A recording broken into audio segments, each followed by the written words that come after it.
آپ سب نے اپنی زندگی میں بہت سارے عصا اور بہت سی لاٹھیاں دیکھی ہوں گی، مگر آج کی اس ویڈیو میں جنتی لاٹھی کی بات کریں گے، جس کا ذکر قرآن پاک میں بہت سی جگہوں پر کیا گیا ہے۔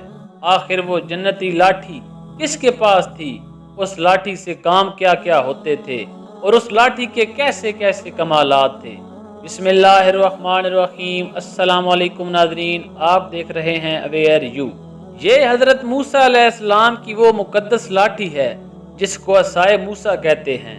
یہ لاٹھی حضرت موسیٰ علیہ السلام کے قد برابر 10 ہاتھ لمبی تھی اور اس کے سر پر 2 شاخیں تھیں جو رات میں مشعل کی طرح روشن ہو جایا کرتی تھیں۔ یہ جنت کے درخت پیلو کی لکڑی سے بنائی گئی تھی اور اس کو حضرت آدم علیہ السلام جنت سے اپنے ساتھ لائے تھے۔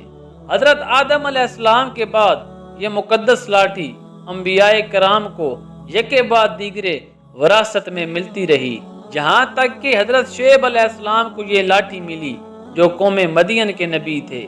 جب حضرت موسیٰ علیہ السلام مصر سے ہجرت فرما کر مدین تشریف لے گئے اور حضرت شعیب علیہ السلام نے اپنی صاحبزادی حضرت بی بی صفورہ رضی اللہ تعالی عنہا سے آپ کا نکاح فرما دیا اور آپ 10 برس تک حضرت شعیب علیہ السلام کی خدمت میں رہ کر آپ کی بکریاں چراتے رہے۔ اس وقت حضرت شعیب علیہ السلام نے اللہ تعالیٰ کے حکم کے مطابق آپ کو یہ مقدس عصا عطا فرمایا۔ پھر جب آپ اپنی زوجہ محترمہ کو ساتھ لے کر مدین سے مصر اپنے وطن کے لیے روانہ ہوئے اور وادی مقدس مقام طوا میں پہنچے تو اللہ تعالیٰ نے آپ کو منصب رسالت کے شرف سے سربلند کیا۔ اس وقت اللہ تعالیٰ نے آپ سے جس طرح کلام فرمایا اس کا ذکر قرآن مجید میں کیا گیا ہے، جس کا ترجمہ ہے، اور اے موسیٰ یہ تمہارے دائیں ہاتھ میں کیا ہے؟ عرض کی یہ میرا عصا ہے، میں اس پر تکیہ لگاتا ہوں اور اس سے اپنی بکریوں پر پتے جھاڑتا ہوں، اور میری اس میں اور بھی کئی ضرورتیں ہیں۔ حضرت موسیٰ علیہ السلام اس لاٹھی سے بہت سے کام لیتے تھے اور بہت سے معجزات اس لاٹھی سے ہوتے تھے، جن میں سے ایک مشہور معجزے کا ذکر قرآن مجید میں بار بار کیا گیا ہے۔ یہ معجزہ ایسا ہے کہ عصا اژدہا بن گیا۔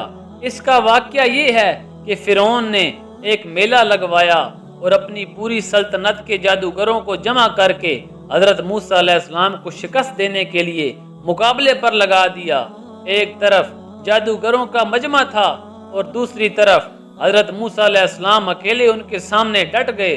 جادوگروں نے فرعون کی عزت کی قسم کھا کر اپنے اپنے جادو کی لاٹھی اور رسیوں کو پھینکا تو ایک دم وہ لاٹھیاں اور رسیاں سانپ بن کر پورے میدان میں ہر طرف دوڑنے لگیں اور پورا مجمع خوف میں مبتلا ہو کر ادھر ادھر بھاگنے لگا، اور فرعون اور اس کے تمام جادوگر اس کرتب کو دیکھ کر اپنی فتح پر گھمنڈ اور غرور کرنے لگے۔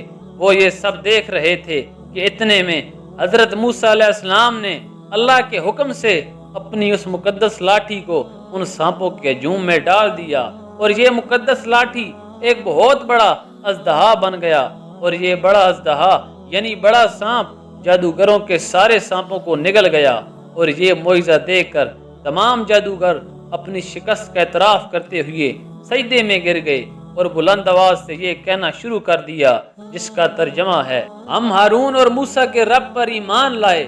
قرآن کریم میں اس واقعے کا تذکرہ ان الفاظ میں کیا گیا ہے، جس کا ترجمہ ہے، انہوں نے کہا اے موسیٰ یا تم عصا نیچے ڈالو یا ہم پہلے ڈالتے ہیں۔ موسیٰ نے فرمایا بلکہ تم ہی ڈالو۔ تو اچانک ان کی رسیاں اور لاٹیاں ان کے جادو کے زور سے موسیٰ کے خیال میں یوں لگیں کہ وہ دوڑ رہی ہیں، تو موسیٰ نے اپنے دل میں خوف محسوس کیا، تو ہم نے فرمایا ڈرو نہیں، بے شک تم ہی غالب ہو اور تم بھی اسے ڈال دو جو تمہارے دائیں ہاتھ میں ہے، وہ ان کی بنائی ہوئی چیزوں کو نگل جائے گا۔ بے شک جو انہوں نے بنایا ہے وہ تو صرف جادوگروں کا مکر و فریب ہے، اور جادوگر کامیاب نہیں ہوتا۔ جہاں بھی آ جائے تو سب جادوگر سجدے میں گرا دیے گئے۔ وہ کہنے لگے ہم ہارون اور موسیٰ کے رب پر ایمان لائے۔ اگر آپ کو آج کی ویڈیو پسند آئی ہو تو لائک کریں، شیئر کریں چینل کو سبسکرائب کریں اور اگلی ویڈیو تک کے لیے اجازت دیجیے۔ اللہ حافظ، اللہ نگہبان۔